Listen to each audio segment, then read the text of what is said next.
ఓ వ్యక్తి నుంచి 50,000 లంచం తీసుకుంటూ ఏసీబీకి చిక్కిన ఘటన సిద్దిపేట జిల్లా ములుగు పోలీస్ స్టేషన్లో చోటు చేసుకుంది.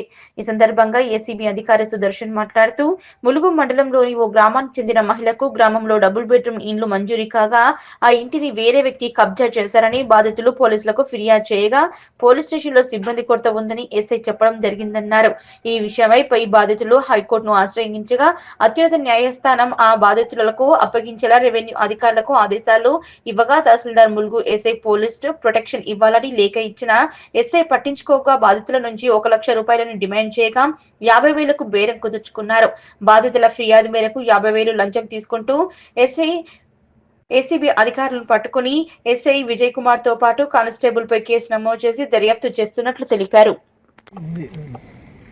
మన ఏసీపీ దగ్గరికి పోతే 22/4/25 నాడు ఎఫ్ఐఆర్ బుక్ చేసి ఛార్జ్షీట్ ఎప్పుడు వేసిండు అంటే నరసింహ సార్ పదే చెప్పిన, మూడోసారి పోయి కలిస్తే తమాషా చేస్తుండే ఎందుకు వేస్తాడు అని చెప్పి ఫోన్ చేస్తే అప్పుడు ఏం చేసిండు 27/10/25 నాడు ఛార్జ్షీట్ వేసి ఫైల్ పంపించాం. నేను ఆల్రెడీ వేసేసాను.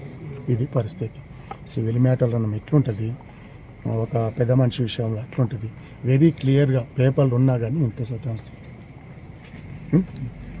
అది సార్ పరిస్థితి. మీకు టోటల్గా ఎంత ఇచ్చారు సార్? 63,000 ల్యాప్టాప్, 50,000 వెళ్ళి వేకట్ చేసేటప్పుడు ఇవాళ 50 మొత్తం ఎంత? 1,63,000 ఇచ్చిన. 1,50,000 ఇల్లు వేకట్కి అన్నాడు. నా దగ్గర కావు, నేను ఇయ్య అన్నాడు. లాస్ట్కు ఒక 50 ఒప్పుకుంది కదా. ఆ మధ్యన ఈ ఛార్జ్ షీట్ దాని ల్యాప్టాప్ ఇప్పించిన. కంప్యూటర్ ఇప్పించమంటే నీకు పోలీస్ స్టేషన్లో ఉంటుంది, నీకెందుకు వస్తుంది? నీ పర్సనల్ కాదు, ల్యాప్టాప్ ఇస్తాను. నా పర్సనల్ ల్యాప్టాప్ కూడా ఇచ్చిన, బిల్ కూడా మీకు సబ్మిట్ చేస్తాను. మీకు ఇబ్బందులకు గురి చేస్తున్నా వాళ్ళతో నేను దోస్తాను చేసుకుంటున్నా. నాకేం అవసరం? 24 సార్లు పోలీస్ స్టేషన్ ఎస్ఐ దగ్గరికి వచ్చిన, 3 సార్లు సిఐ దగ్గరికి పోయినా.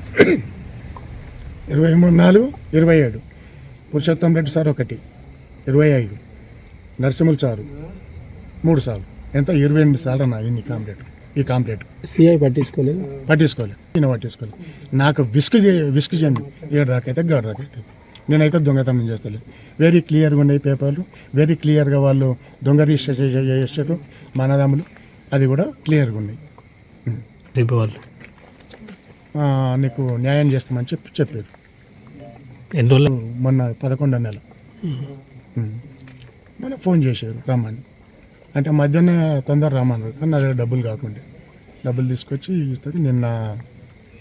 నిన్న ఫోన్ చేసి వాళ్ళ ఇచ్చేసి అది కూడా చెప్తాం. అయితే పొద్దున్నే వచ్చిన. ఇక్కడ బసవాపురంలో పంచాయతీ ఉంది, వాళ్ళ పంచాయతీలో అయినా నాకు కలవలే.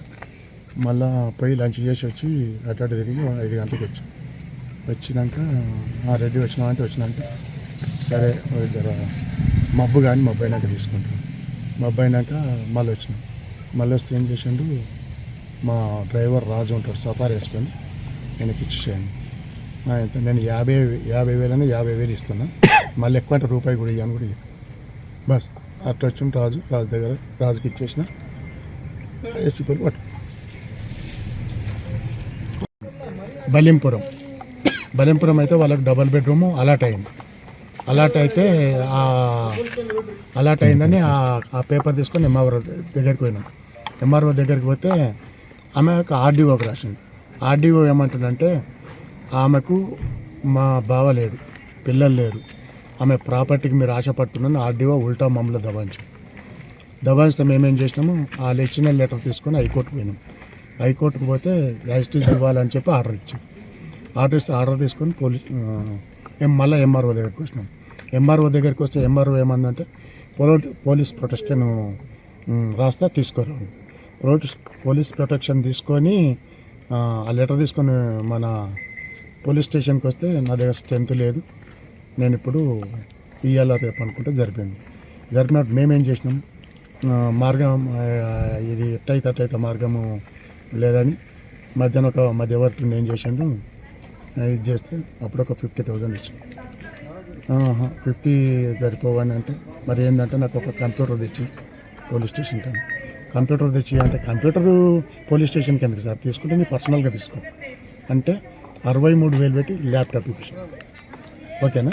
ఇచ్చినాక పోలీస్ ప్రొటెక్షన్ ఇచ్చిండు. అప్పుడు ట్రైనింగ్ ఎస్ఐ ప్రశాంత్ సార్ ఉండే, ఆయన వచ్చిండు, ఈయన కూడా వచ్చిండు.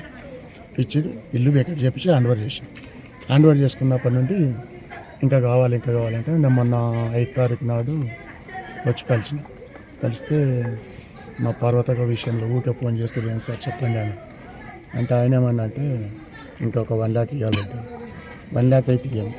ఆమె 78 ఏళ్ళు 80 ఏళ్ళు ఉంటాయి. ఆమె దగ్గర ఎందుకు తీసుకుంటాడు డబ్బులు? వెరీ క్లియర్గా పేపర్స్ ఉన్నాయి. వెరీ క్లియర్గా పేపర్స్ ఉన్నాక నువ్వు ఎంత డిమాండ్ ఎట్లా చేస్తున్నావు అంటే నేను మస్తు సపోర్ట్ చేసిన రెడ్డి మీద, నీ వృత్తి అది, సపోర్ట్ చేయాలి నువ్వు అని నేను చెప్తా. లాస్ట్కి ఏమంటాడంటే ఇంకా కోషిష్ చేయాలి 75,000 75,000 అయితే నేను చేశాను. మరి ఎంత ఇస్తావని అంటే ఒక 40 ఇస్తాను. 40 కాదు, మరి ఎంత అడుగుతున్నావు సార్ మీ ఇష్టం అంటే తీసుకోలేకపోతే 50,000 ఇస్తాను. 50,000 ఇస్తాను. ఇక నాకు మనసెరిగి ఆయన కరప్షన్ డిపార్ట్మెంట్కు ఇది చేసిన. ఇది ఒక పార్ట్. ఇది అయిపోయినాక మా అన్నదమ్ముల గొడవలో ఇన్వాల్వ్ అయ్యి వాళ్ళు అద్దుబందులు మార్చి దొంగ రిజిస్ట్రేషన్ చేస్తే దాని మీద కాంప్లైంట్ ఇస్తే 1 సంవత్సరం దాకా దాని మీద ఏమంటారు దాని మీద ఈ సివిల్ మ్యాటర్ నేను తీసుకున్నాను. సివిల్ మ్యాటర్ తీసుకుంటున్న మార్గం ఏంటంటే కోర్టు రిఫర్ చేసి తీసుకుంటాను. కోర్టు రిఫర్ చేసినాక అది కూడా పెండింగ్ పెట్టాను. అప్పటికి ఎస్ఐ సార్ దగ్గరికి 24 సార్లు తిరిగినా. ఒకసారి పురుషోత్తం రెడ్డి దగ్గర ఏసీ సార్ దగ్గర పోయింది. అప్పుడైనా చెప్పిండు కోర్టు రిఫర్ కేసు ఎన్ని రోజులు అయింది వచ్చాను. నెల మీద 15 రోజులు అవుతుంది సార్.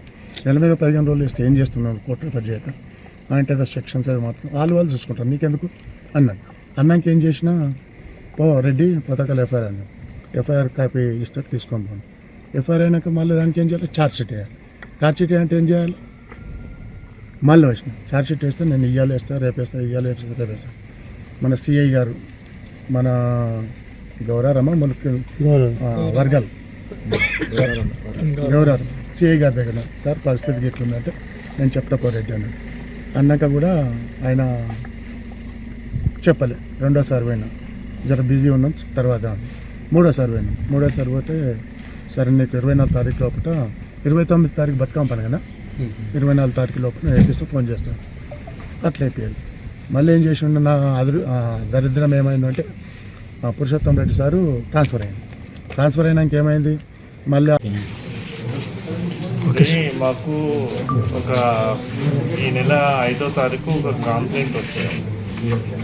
ఏమని అని అంటే వాళ్ళ సిస్టర్కి ఒక ఇల్లు అలాట్ అవుతుంది రాజు గృహం కలిపి. దాంట్లో వేరే వాళ్ళు ఇల్లీగల్గా ఆక్యుపై చేసుకుంటారు. దాన్ని ఎవిక్షన్ చేసేయడానికి పోలీస్ ప్రొటెక్షన్ ఇవ్వాలని చెప్పేసి ఒకటి కంప్లైంట్. అయితే నా దగ్గర మెన్ లేరు, పర్సనల్స్ లేదు అది అని చెప్పేసి ఆయన మన ఎస్ఐ విజయ్ కుమార్ గారు అతని కంప్లైంట్ని 3-4 సార్లు చెప్తాడు అన్నమాట. అది అతనికి ఇంకా హైకోర్టు నుంచి కూడా ఆయన ఫేవర్లో వాళ్ళ సిస్టర్ పేరులో సిస్టర్కి ఫేవరబుల్ ఆర్డర్స్ ఉంటాయి అన్నమాట. అది ఎవిక్షన్ చేసి ఇవ్వమని చెప్పి ఎంఆర్ఓ గారికి డైరెక్షన్స్ ఇస్తారు. ఆ ఎంఆర్ఓ గారు కూడా లెటర్ పెడతారు మన ఎస్హెచ్ఓకి, ములుగు ఎస్హెచ్ఓ గారు. తర్వాత ఆయన నా దగ్గర స్ట్రెంత్ లేదు నేను ఇప్పుడే ఇవ్వని చెప్పేసి పంపిస్తాను అనమాట. అదే చాలాసార్లు వెళ్ళిన తర్వాత ఇట్లా అయితే లేదని చెప్పేసి నాకు ఎవరైతే కంప్లైంట్ ఇచ్చేసినో అతని దగ్గర ఆయన మన ఎస్ఐ విజయ్ కుమార్ గారు ₹1,00,000 డిమాండ్ చేస్తారు. అంత ఇచ్చుకున్న తర్వాత అతని పేరు మీద కేసు, కౌంటర్ కేసు ఉన్నది. మాకు ఇచ్చిన వాళ్ళ కంప్లైంట్ ఉన్నారు అతని మీద కేసు, ఇంకా కౌంటర్ కేసు ఉన్నది అతను పర్సనల్గా.